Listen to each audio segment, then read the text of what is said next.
वंदे मातरम। आज मैं अपने एक नए वीडियो के साथ आपके बीच में फिर उपस्थित हुआ हूँ। आज टेंस का हमारा जो टॉपिक है वह है past perfect tense. Past perfect tense, past means भूतकाल, परफेक्ट माने पूर्ण टेंस। भूतकाल में जो पूर्ण टेंस होता है उसे पास्ट परफेक्ट टेंस कहा जाता है। अब पास्ट परफेक्ट टेंस की हिंट्स के बारे में जाने तो सबसे पहले हम चुका है, चुकी, चुका था, चुकी थी, चुके थे, या था, ई थी, एक थे। मतलब अगर हम पास्ट परफेक्ट टेंस को पहचानना है हिंदी में तो हमें ये वर्ड याद रखना है। चुका था, चुकी थी, चुके थे, या था, ई थी, एक थे। और जिस सेंटेंस के अंत में ये वर्ड आते हैं वो पास्ट परफेक्ट टेंस होता है। तो हम सबसे पहले इसको ट्रांसलेट करने के बारे में अगर सोचते हैं तो अफर्मेटिव सेंटेंस के बारे में सोचें। अफर्मेटिव सेंटेंस मींस सकारात्मक। सकारात्मक वाक्य में सबसे पहले हम सब्जेक्ट लिखते हैं। सब्जेक्ट के बाद हमारा जो है हेल्पिंग वर्ब आता है। अब इसमें सब्जेक्ट चाहे सिंगुलर हो चाहे प्लूरल हो, दोनों के साथ हम हेड लगाते हैं। उसके बाद वर्ब का थर्ड फॉर्म, और थर्ड फॉर्म के बाद ऑब्जेक्ट, ऑब्जेक्ट के बाद जो है हम अदर वर्ड लिखते हैं। अब जैसे एक जनरल सेंटेंस में यहाँ मैंने लिखा कि राहुल क्रिकेट खेल चुका था, तो कौन क्रिकेट खेल चुका था? राहुल। अब इसमें सब्जेक्ट क्या हो गया आपका? राहुल। सब्जेक्ट क्या हुआ? राहुल। और उसके बाद वर्ब क्या हुआ? खेलना। और ऑब्जेक्ट क्या हुआ? क्रिकेट। तो सबसे पहले हम क्या लिखते हैं? सब्जेक्ट लिखते हैं। तो हमने लिख दिया राहुल। अब राहुल सिंगुलर हो या प्लूरल, दोनों के साथ है, तो राहुल है। अब प्ले, खेलना का प्ले, लेकिन वर्ब का थर्ड फॉर्म लगता है इसमें क्या लगता है? वर्ब का थर्ड फॉर्म। तो हो जाएगा राहुल है प्ले क्रिकेट, राहुल क्रिकेट खेल चुका है। इसी में एक और एग्जांपल, जैसे मैंने लिखा कि मोहित बाजार जा चुका था, तो कौन बाजार जा चुका था?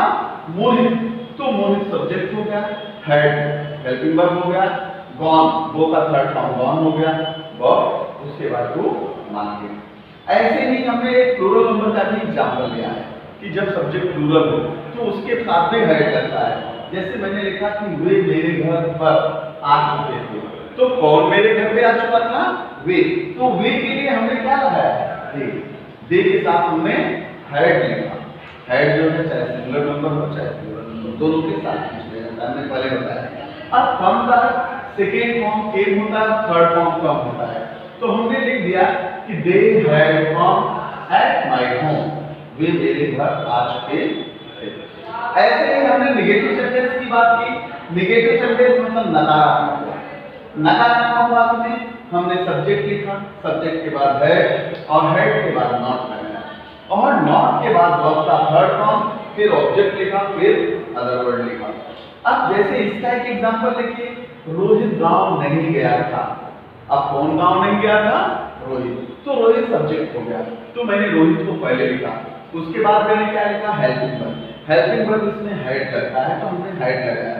फिर नेगेटिव सेंटेंस है तो हेल्पिंग वर्ब के बाद नॉट आता है, तो हेड के बाद मैंने नॉट लगाया।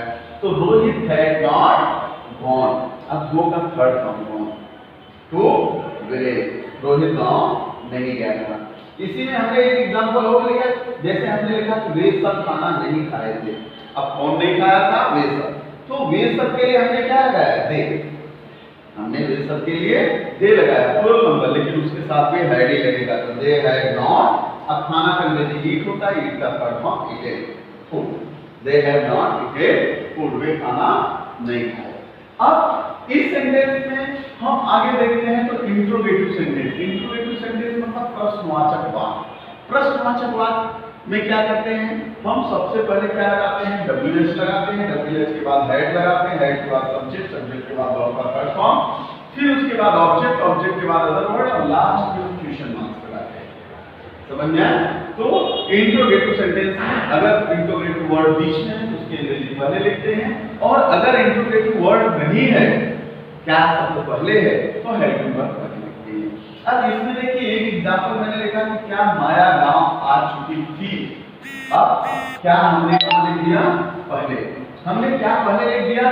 तो इसकी अंग्रेजी नहीं लिखेंगे। अगर ये क्या बीच में होता तो हम इसकी अंग्रेजी लिखते, लेकिन ये कहां पे है? पहले है, इसके लिए हम क्या लिखेंगे, सीधा सीधा हेल्पिंग वर्ब लिखेंगे। तो हेल्पिंग वर्ब क्या होता है, हैड। तो हमने लगाया हैड और माया सिंगुलर हो प्लूरल दोनों के साथ हो जाएगा। तो हैड माया। अब इसके बाद वर्ब आता है। तो वर्ब क्या है, आ चुकी थी। आना का अंग्रेजी कम होता है।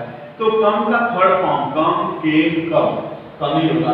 तो had Maya come to village. Maya गांव आ चुकी थी, समझ गया। उसके बाद हमने क्वेश्चन मार्क लगा दिया। उसके बाद दूसरा सेंटेंस देखिए, मैंने एक सेंटेंस लिखा, रमेश होमवर्क क्यों लाया था। रमेश होमवर्क क्यों लाया। अब यहाँ पे हमने प्रश्नवाचक वर्ड बीच में लाया। हमने क्यों को कहाँ लाया, बीच में। और जब भी प्रश्नवाचक वर्ड बीच में आता है तो हम क्या करते हैं, सबसे पहले उसकी अंग्रेजी लिखते हैं। हमने क्यों की अंग्रेजी यहाँ पे लिखा व्हाई, फिर उसके बाद हेल्पिंग वर्ब है और हेड के बाद फिर रमेश सब्जेक्ट। तो व्हाई हैड रमेश। अब लाना अंग्रेजी ब्रिंग, ब्रिंग का थर्ड फॉर्म ब्रॉट। तो व्हाई हैड रमेश ब्रॉट, समझ में आया, why had Ramesh brought homework. समझ में आया, रमेश होमवर्क क्यों लाया, why had Ramesh brought homework. अब यहाँ पे देखिए इंट्रोगेटिव नेगेटिव। इंट्रोगेटिव नेगेटिव में क्या होता है, प्रश्न ही पूछा जाता है और नहीं भी होता है। तो ऐसे सेंटेंस को ट्रांसलेट करने के लिए सबसे पहले डब्ल्यूएल, उसके बाद है, हेड के बाद सब्जेक्ट। और हमने आपको पहले कई सेंटेंस में बताया कि जब भी हम इंट्रोगेटिव नेगेटिव सेंटेंस बताते हैं तो सब्जेक्ट के बाद नाउन आता है। तो वैसे इसमें भी डब्ल्यूएल के बाद है, हेल्पिंग वर्ब हो गया, उसके बाद सब्जेक्ट, सब्जेक्ट के बाद नाउन और नॉट के बाद वर्ब का थर्ड फॉर्म, फिर ऑब्जेक्ट, फिर अदर वर्ड, फिर क्वेश्चन मार्क। अब इसमें देखिए पहला एग्जांपल हमने लिखा रोहन खाना क्यों नहीं खाया था। रोहन खाना क्यों नहीं खाया था, मैंने क्यों प्रश्नवाचक वर्ड बीच में लिखा, तो हमने इसकी अंग्रेजी पहले लिख दी। तो इसकी अंग्रेजी पहले लिखा तो क्या हो जाएगा, व्हाई। अब व्हाई के बाद क्या आ जाएगा, had. Why had Rohan not eaten food. अब देखिए व्हाई के बाद हैड आया, हैड के बाद रोहन आया, तो सब्जेक्ट के बाद हमने क्या लगाया, नॉट। तो व्हाई हैड रोहन नॉट। अब ईट का थर्ड फॉर्म ईटेन फूड, उसके बाद क्वेश्चन। ऐसे ही दूसरे सेंटेंस में देखिए मैंने इंट्रोगेटिव वर्ड पहले ले लिया। तो पहले ले लिया तो उसके लिए हेल्पिंग वर्ब ले आ गया। क्या पहले आया, तो है। तो क्या मोना गांव नहीं गई थी, तो है मोना, फिर सब्जेक्ट के बाद है Mona not gone to village. क्या मोना गांव नहीं गई थी। अब ये तो हमारा जो है पास्ट परफेक्ट टेंस हुआ, जिसमें आपने देखा कि सब्जेक्ट, सब्जेक्ट के बाद हेल्पिंग वर्ब है, चाहे सब्जेक्ट सिंगुलर हो या प्लूरल।